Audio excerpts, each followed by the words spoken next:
விஜய் இருந்துகிட்டு இப்போ தன்னோட நண்பர் அப்படின்னும் சொல்லலாம். அதுவும் இல்லாம கமிஷனர நம்ம விஜய்க்கு ரொம்ப க்ளோஸு. அவங்களுக்கு நல்லாவே தெரியும் அப்படிங்கிறதுனால, இதுக்கு முன்னாடி ஒரு சில விஷயங்கள்லாம் வந்து செய்ய சொல்லி நம்ம விஜய் கிட்ட கேட்டிருந்தாங்க. அதாவது விஜய் வந்து அந்த கமிஷனர் கிட்ட கேட்டிருந்தாங்க.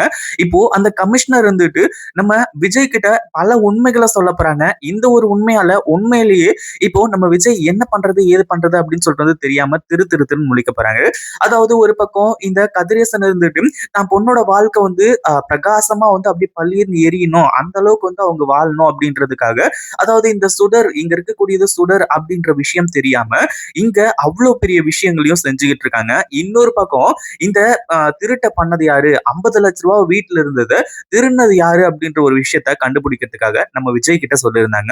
இப்போ அந்த கமிஷனரும் ஒரு 2 வாட்டி, 3 வாட்டி ஃபோன் பண்ணி விஜய்க்கு பார்த்திருக்காங்க. ஆனா விஜயோட ஃபோன் வந்து இப்போ ஸ்விட்ச் ஆஃப் அப்படின்ற மாரி வந்திருக்கு. ஆனா விஜய் என்ன பண்றாரு அப்படின்னு பாத்தீங்கன்னா, இந்த கதிரேசன் வந்து சொல்றாங்க, இந்த மாதிரி ஏதாச்சும் தகவல்கள் கிடைச்சதா மாப்ள? என்ன நடந்துச்சு? அப்படின்ற மாரி வந்து கேட்குறாங்க. இந்த மாரி கமிஷனர் ஏதாச்சும் சொன்னாரா? அப்படின்ற மாரி சொல்லி.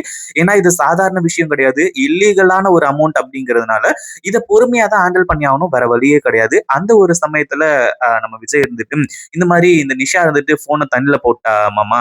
நீங்க கவலைப்படாதீங்க. நான் டைரக்ட்டாவே போயிட்டு அங்க என்ன நடக்குது? ஏது நடக்குதுன்னு நான் விசாரிச்சுட்டு வந்துடுறேன். அப்படின்ற மாரி வந்து சொல்லி இப்போ விஜய் இருந்துட்டு டைரக்டா கமிஷனர பார்க்கறதுக்காக போறாங்க. அங்க நடக்கிற சம்பவங்கள் தான் உண்மையிலேயே இந்த அளவுக்கு சூப்பரா இருக்கும். இந்த அளவுக்கு வேற லெவல் மாஸா இருக்கும் அப்படின்னு கொஞ்சம் கூட எதிர்பார்த்திருக்கவே மாட்டாங்க. ஏன்னா அந்த அளவுக்கு சூப்பரா இப்போ அந்த கமிஷனர் சொல்லக்கூடிய விஷயம் எல்லாமே இருக்கு.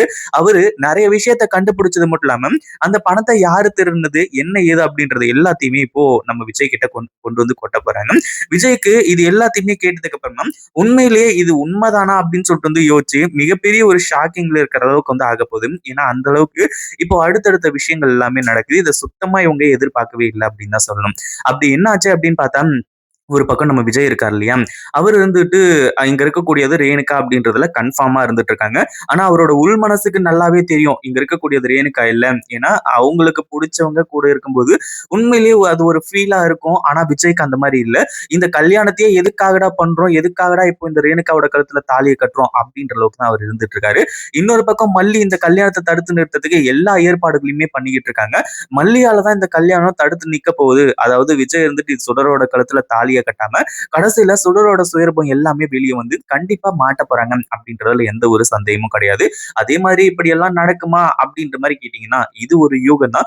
ஒருவேளை நடந்தா எப்படி இருக்கும்? இந்த மாரி எல்லாம் நடந்துச்சு அப்படின்னா, உண்மையிலேயே சூப்பரா இருக்கும்னு நினைக்கிறவங்க மறக்காம கீழ கமெண்ட் பண்ணுங்க. சரி இப்படி போயிட்டு இருக்க சமயத்துல விஜய் இருந்துட்டு இப்போ கமிஷனர பார்க்கறதுக்காக நேரா கிளம்பி கமிஷனர் ஆபீஸ்க்கே போக ஆரம்பிச்சுறாங்க. அங்க போனதுக்கு அப்புறமா என்ன விஜய் உங்களுக்கு ஃபோன் பண்ணி பார்த்தேன். அதாவது நீங்க சொன்னத பத்தி விசாரிச்சேன். கொஞ்சம் இன்ஃபர்மேஷன்லாம் கிடைச்சிருக்கு. உங்களுக்கு ஃபோன் பண்ணா ஆனா ஸ்விட்ச் ஆஃப்ன்னு வந்துச்சு அப்படின்ற மாரி வந்து சொல்லும்போது, நம்ம விஜயும் ஃபோன் என்னாச்சு? ஏதாச்சு? அப்படின்ற மாரி சொல்லிட்டு கடைசியில வந்து கமிஷனர் கிட்ட அது யாருன்னு சொல்லிட்டு வந்து தெரிஞ்சதா? அப்படி இப்படின்ற மாரி வந்து கேட்குறாங்க.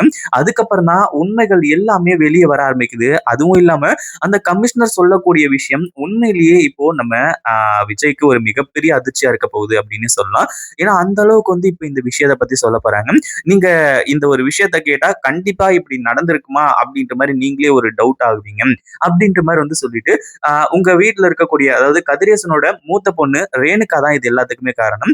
ரேணுகா அடுத்ததா வந்து ரகு அப்படின்ற ஒருத்தன் இதுல இன்வால்வ் ஆயிருக்கான். அதாவது 3 பேர் வந்து அந்த வீட்ல ரூ. 50,00,000 திருடி இருக்காங்க அப்படின்றது கன்ஃபார்ம் பண்ணப்பட்டிருக்கு. அப்படின்ற மாரி வந்து சொல்லி, இப்போ டீட்டெயிலா வந்து எல்லாத்தையுமே சொல்றாங்க.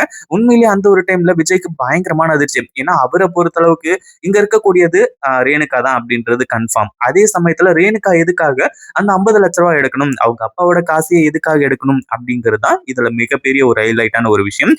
நீங்க கண்டிப்பா இத வந்து டெஃபினட்டா சொல்றீங்களா? அப்படின்ற மாரி வந்து கேட்கும்போது, இல்ல விஜய் நான் இந்த ஒரு வீடியோவ காட்டுறேன். ஒரு சிசிடிவி ஃபுட்டேஜ் கிடைச்சிருக்கு. அதுக்கப்புறம் நீங்க பார்த்து தெரிஞ்சுக்கோங்க. அப்படின்ற மாரி வந்து சொல்லிட்டு, அந்த சிசிடிவி ஃபுட்டேஜ்ல இவங்க வந்த மாரி காட்டல. அந்த சிசிடிவி ஃபுட்டேஜ்ல எப்படி இருக்கு அப்படின்னா, இந்த ரகு, அடுத்ததா வந்து அவனோட அந்த கூட ஒருத்தன் இருப்பான் இல்லையா? கொண்ட போட்டுக்கிட்டு அவன் ஒருத்தன். அடுத்ததா வந்து நம்ம மல்லி.